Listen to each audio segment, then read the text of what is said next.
Hello guys! Hello! Welcome Taurus! Alamin natin kung anong messages, vibration, gabay energy para sa lahat ng Taurus friends natin na nanonood. Tayo general reading, so pwede kang makaresonate. Gamitin mo ang iyong intuition sa panonood, Taurus. Okay, 3 cards lang tayo dito sa first deck. Wow! Okay. So, nakikita ko sa'yo dito na May. Ang buwan ng Mayo para sa mga Taurus is, siguro focus sila sa relationship nila. Focus sila, pwedeng pag-level up to ng relationship or doon sila masyadong nakafocus sa relationship. Yung iba din nakafocus sa trabaho. If ever may trabaho sila. And kung wala naman, pag-a-apply ng trabaho to. Or yung iba, yung mga hilig nila, diba? Like yung mga hobbies nila, posibleng maisip nila na pwede ko palang pagkakitaan ito through the internet, parang ganun. Nakikita din natin yung iba busy sa pag-aaral. If nag-aaral ka pa, or guru ka, or ano pa man, sinasabi ng barahan na busy ka sa pag-aaral. Or sa kung ano man tong ginagawa mo. Okay, Taurus.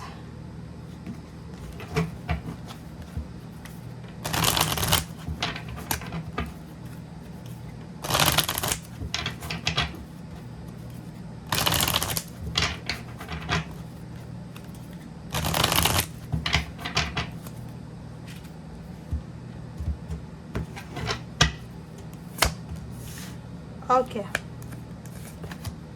Wow.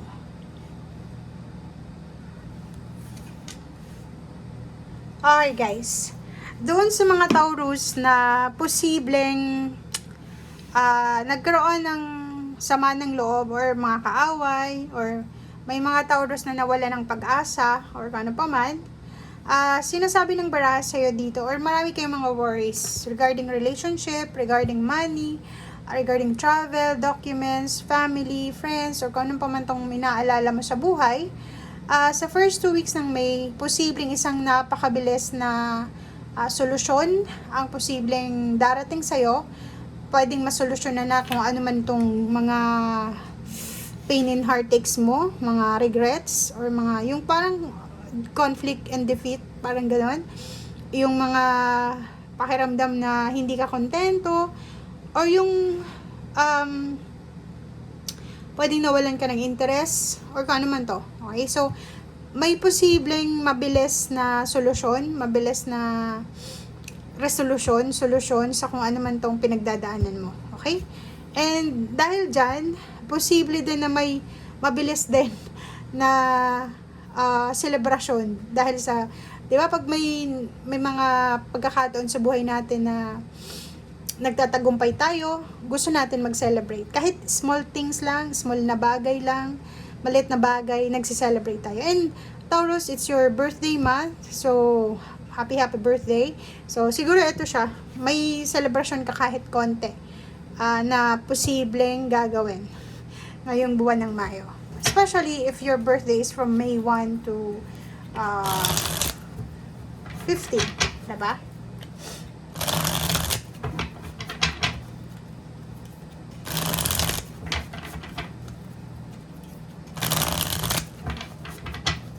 Okay.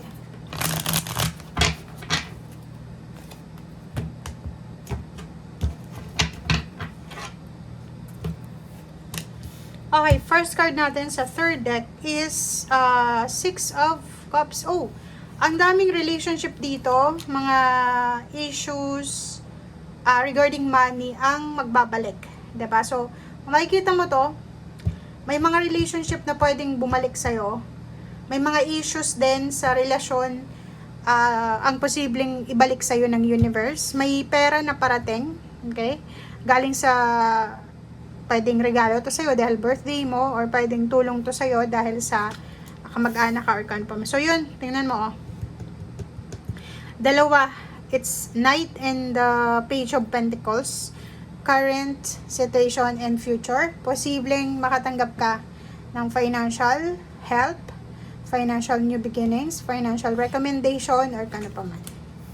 Pera na naman, di ba? So, yun, may mahahawakan kang malaking halagang pera ngayong buwan ng Mayo. So, pwedeng regalo yan sa'yo, or pwedeng may binibenta kang,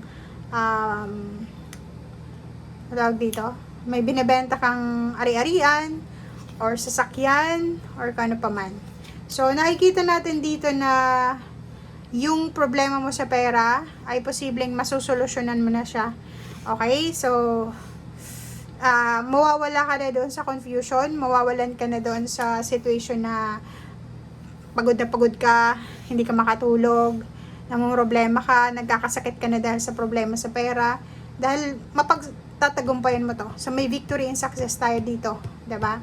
May posibleng graduation, ano pang celebration, birthday celebration, graduation, kasal, wedding anniversaries, recognition, rewards, awards, promotion, salary increase, or confirmation siya. Okay, so yun, health, makaka-recover ka sa kung ano man na health issues ito, relationship issues, financial issues, and sa trabaho nakikita ko sa'yo na sobra yung kagustuhan mo. Sobra kang magiging masipag, diba? Sobra kang magiging workaholic, passionate, sobra kang magiging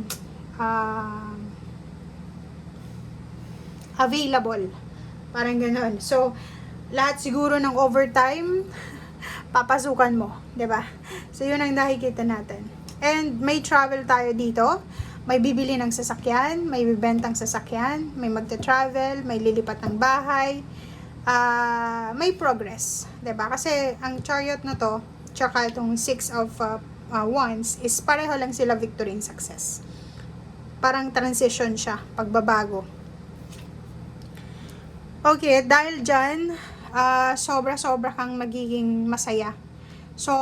Parang feeling mo, sobrang fulfilled, 'di ba? Fulfillment kasi to parang wish mo to, matagal mo na tong wina-wish, and feeling mo ngayon, nagkatotoo na. Feeling mo ngayon is, binigay na sa'yo ng universe. Feeling mo, lahat ng sacrifices mo, ay may outcome.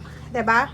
Nandito ka na sa zero the full, na ang nakikita ko, lalo na kung bago kang graduate, or ka-graduate pa lang, or siguro nakapasa ka sa mga board exam, sinasabi ng barahan na handang-handa ka na. Leap of faith siya 'di ba? So, willing kang gawin lahat ng pwedeng pagkakitaan, willing kang gawin lahat ng pwedeng mong, ang tawag dito, yung magbibigay ba sa'yo ng saya, 'di ba? So, wala ka na ditong wala nang procrastination, parang go for the gold ka na.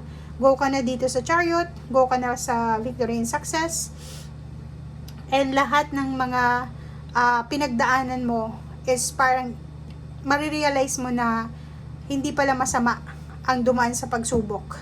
'Di ba? Kasi mas lalo kang naging mas matapang, and mas lalo ka pang maging mas magiging matapang at magiging strong, empowered. Okay? Thank you guys. Bye!